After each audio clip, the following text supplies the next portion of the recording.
Hello and welcome to USMDpedia. My name is Mark. Thank you for stopping by. Today I'd like to talk about tips for virtual interviewing.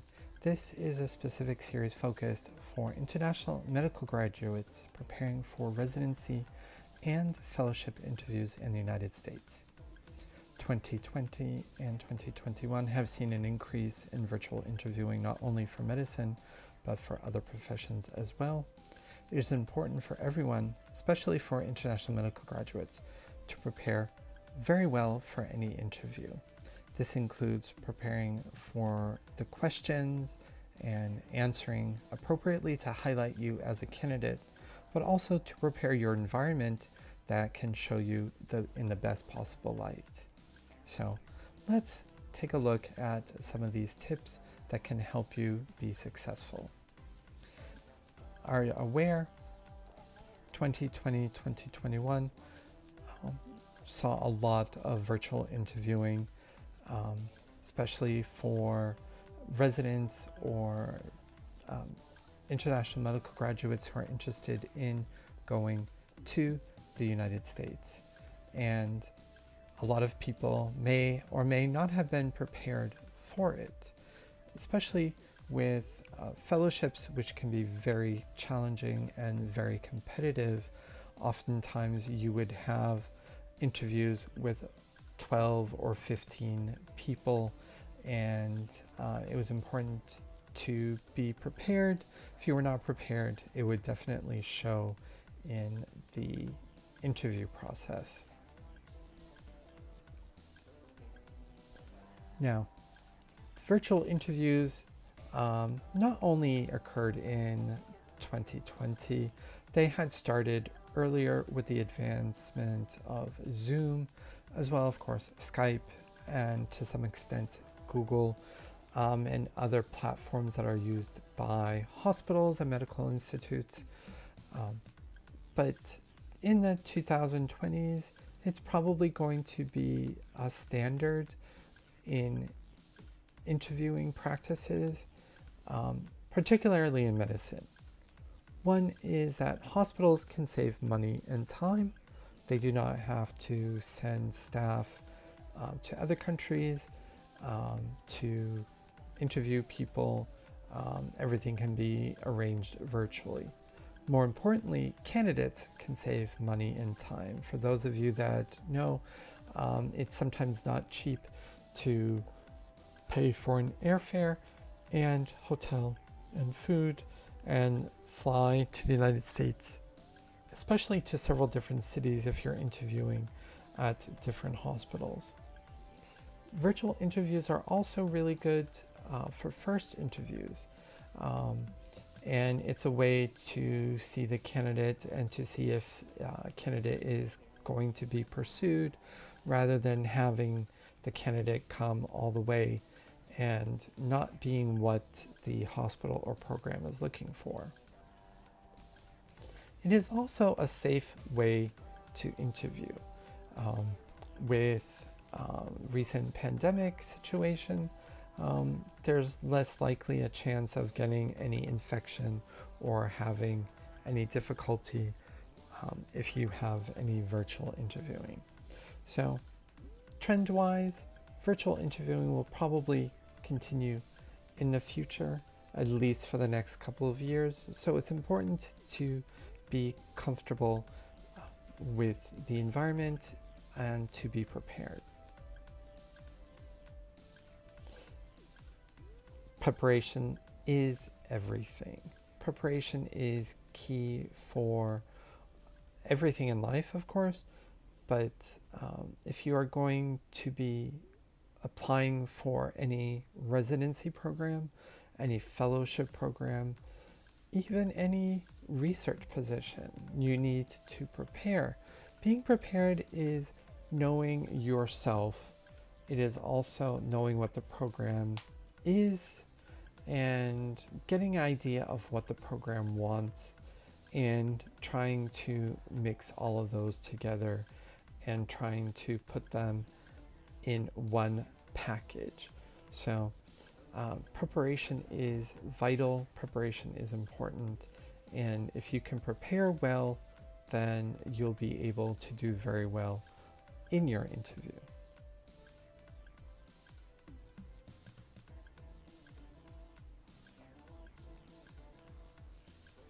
The first step is to review typical interview questions. This goes without saying, but many people sometimes don't prepare for questions.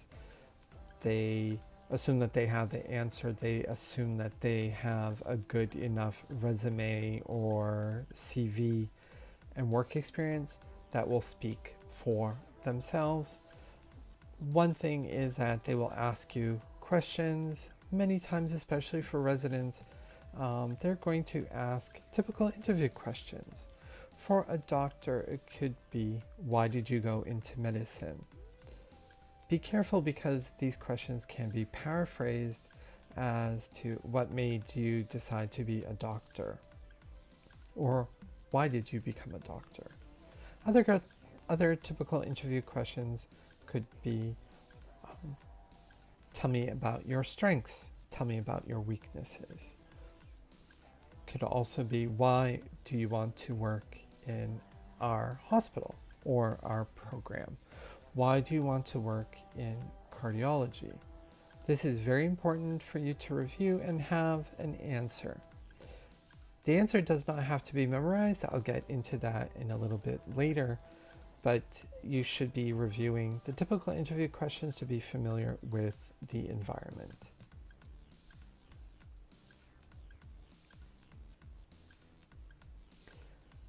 It is also important to prepare for specific program questions. If you're applying for a surgery position, if you're applying for an oncology position, and especially if you are a fellow and you are looking for a fellowship in the United States, or you have done residency in your home country and are applying for residency again through the National Residency Match Program, you need to prepare for specific program questions. For example, what is a workup for a patient with back and stomach pain? Now, the workup could be anything. You just have to go with a generic workup plan in terms of treatment or tests, depending on the factors. Specific programs could be about surgical procedures, transplant surgery, pediatric cardiac surgery. Could also be about obstetrics, gynecological questions that really focus on the medical aspect, and they want to see if you are comfortable and that you know the program, that you know that particular science and field, so that they don't have to worry necessarily about training you more, or that they feel confident that you can go into a clinical encounter in a hospital and help a patient.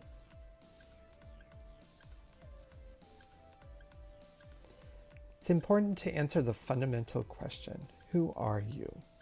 Who are you as a doctor? Who are you as a person? What are your work standards? What are your goals? What motivates you? What makes you a good doctor? Why do you want to pursue a career in the United States?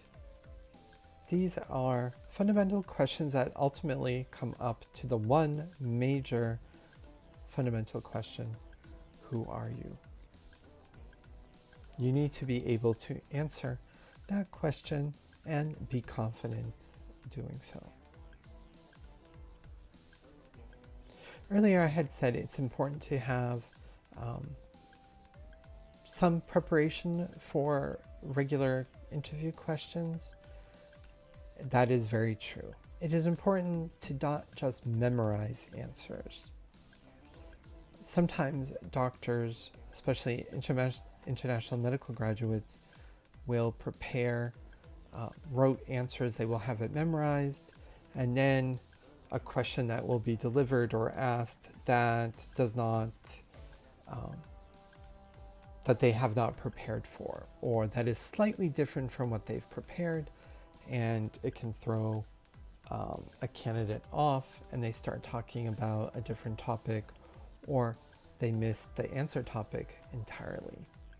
It is good to prepare, but you need to be flexible when asked different or difficult questions.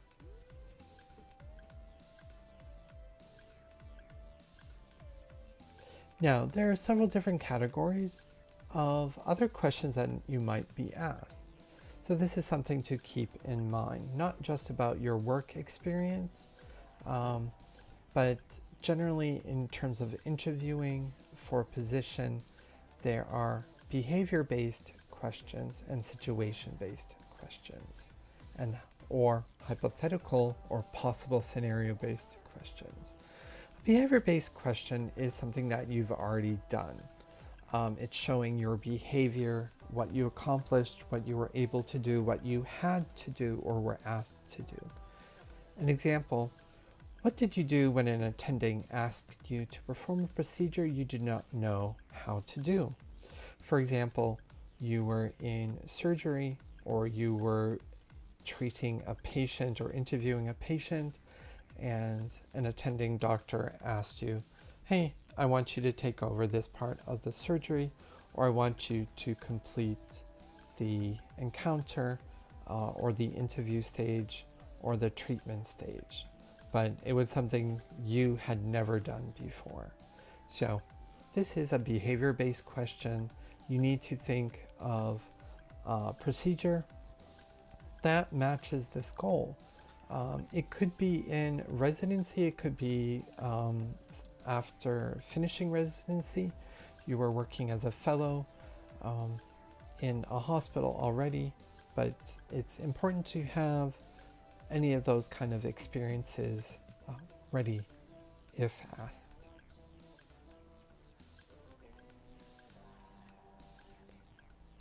Situation-based questions are hypothetical questions. So, what if? So conditions that possibly could happen. Sometimes these questions are asked, especially for residents, because the hospitals or doctors want to know your thinking process. Are you going to be able to handle a real life emergency room? Are you going to be able to handle a clinic? Are you going to be able to handle an operating room? So a situation-based question, for example, what would you do if you were asked to treat a patient with a condition you have no knowledge about? For example, could be a disease that you had studied once in medical school, but then you finally found a patient, and you were asked to treat a patient. You were perhaps the only doctor on duty at the time, or the attending physician was occupied with another resident or another situation, and you had to take care of it. It could also be, what would you do if you were asked to perform part of a surgery that you had never performed before? Again, it's a situation-based question. It is a hypothetical idea. What would you do? What would you anticipate doing? They want to see how you handle a situation without any preparation.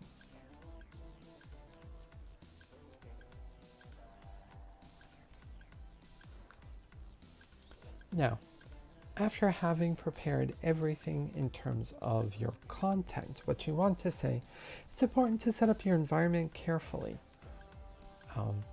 Now, we understand that sometimes you are working at the hospital, maybe interviews are set up at different times.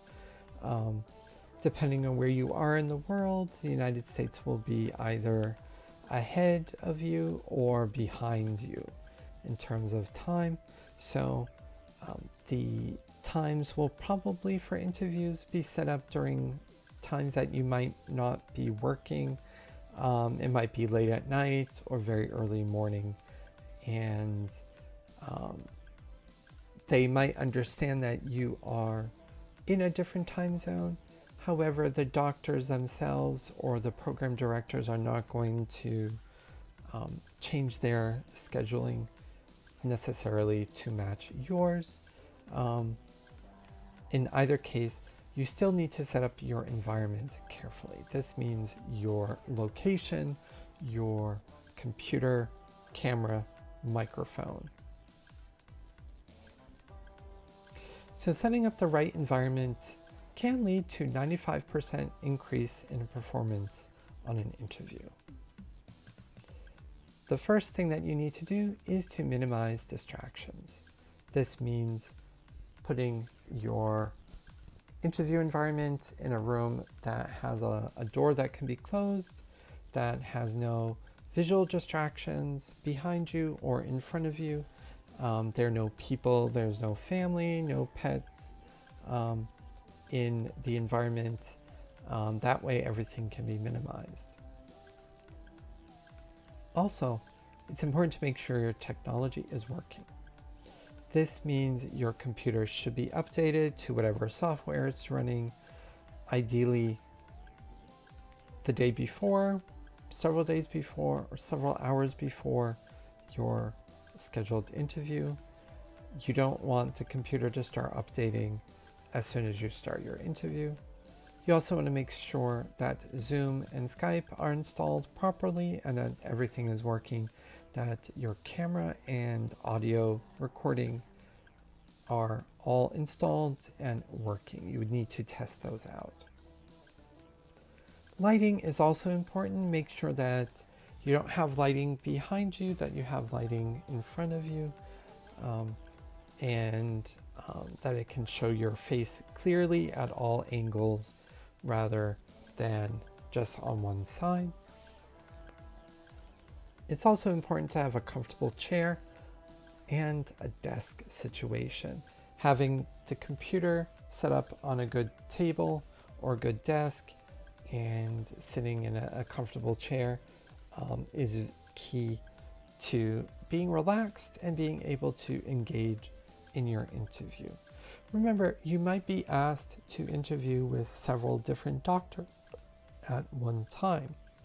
Based on my previous experience with doctors, some people had to meet with 11 doctors over a period of 4 hours. This was all done virtually, and it was very time consuming, but the doctor had wished that he had set up a better chair, a better environment, because for about 3 hours, interviewing was a little bit tough on him. Lastly, microphone. Your microphone should be working properly. This ties in with making sure your technology is working. You want to make sure that your microphone is recording appropriately, that people can hear what you are saying, and that you can hear yourself.